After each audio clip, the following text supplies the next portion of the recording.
ایک ایسی زمین جس پر ہزاروں سال سے خون بہتا آیا ہو، جہاں بادشاہ بنے، سلطنتیں قائم ہوئیں، لیکن کوئی بھی ہمیشہ کے لیے نہ بچ سکا، جہاں کبھی ہندو بادشاہ تھے، کبھی مسلمان سلاطین، کبھی مغلوں کی گونج تو کبھی انگریزوں کا سایہ۔ یہ ہے برصغیر کی تاریخ۔ لیکن سوال یہ ہے کہ یہ سرزمین ہر فاتح کے لیے ایک قبرستان کیوں بنی؟ کیا یہ زمین طاقت دیتی تھی یا چھین لیتی تھی؟ ان سارے سوالات کے جوابات دیں گے ہم اس ویڈیو میں۔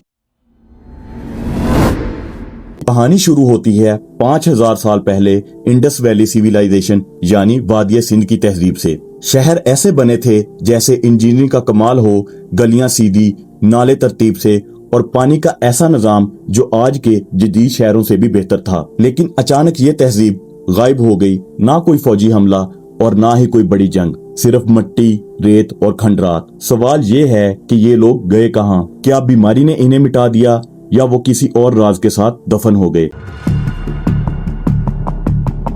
وقت گزرتا گیا اور یہ سرزمین ہر طاقتور کے لیے کشش بن گئی۔ پہلے آئے آریہ، پھر یونانی، پھر الیگزینڈر دی گریٹ۔ ہر بار فاتح آتا، قبضہ کرتا، لیکن زیادہ دیر یہاں ٹھہر نہ سکا۔ ایسا کیوں؟ کیونکہ برصغیر ایسی سرزمین ہے جو مکمل طور پر کسی کے قابو میں نہ آ سکی۔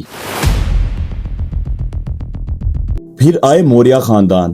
چندر گپت موریہ نے ایک ایسا نظام بنایا کہ پورا برصغیر ایک سلطنت میں جڑ گیا۔ یہ وہ دور تھا جب ہاتھیوں کی گرج نے دشمنوں کو دہلا دیا۔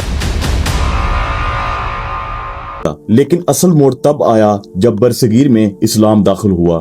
محمد بن قاسم کے قدموں سے یہ سفر شروع ہوا۔ پھر دلی سلطنت بنی، قطب الدین ایبک، بلبن، علاؤالدین خلجی اور سب سے بڑھ کر محمد تغلق۔ یہ وہ وقت تھا جب دلی پوری دنیا میں امیر ترین شہروں میں شمار ہوتی تھی، لیکن یہ دولت ساتھ کیا لائی؟ لاشیں، غداری اور خون۔ پھر آیا وہ عہد جسے پوری دنیا مغلوں کا سنہری دور کہتی ہے۔ بابر نے بنیاد رکھی، اکبر نے طاقت بڑھائی، شاہ جہاں نے تاج محل بنوایا، اورنگزیب نے سلطنت کو پھیلایا۔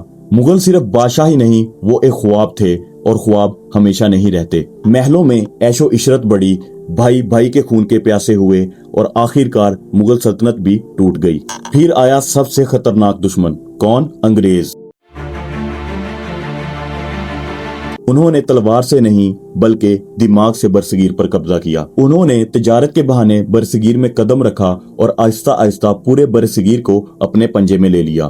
یہ وہ دور تھا جب کسان بھوکے مر رہے تھے اور انگلینڈ کی فیکٹریاں برصغیر کے کپڑے سے مالا مال ہو رہی تھیں۔ آخر کار 1947 آیا، زمین تقسیم ہوئی، پاکستان وجود میں آیا، لیکن اس کے ساتھ برصغیر کی مٹی نے ایک دفعہ پھر خون پیا۔ لاکھوں لوگ مارے گئے اور کروڑوں لوگ بے گھر ہو گئے۔ یہاں بھی ایک سوال بنتا ہے، کیا یہ ایک آزادی تھی یا ایک اور سازش؟ دوستو، برصغیر کی تاریخ صرف جنگوں اور بادشاہوں کی کہانی نہیں ہے، بلکہ یہ وہ سرزمین ہے جو ہر طاقتور کو للکارتی ہے، جہاں عظیم سلطنتیں اٹھیں اور اسی مٹی میں دوبارہ دفن ہو گئیں۔ اگر یہ کہانی آپ کو چونکا گئی ہے تو میرے چینل دی ہسٹوریفائیڈ کو سبسکرائب، لائک اور شیئر کریں، کیونکہ آنے والی ویڈیو اور بھی زیادہ سیاہ اور پراسرار ہوگی۔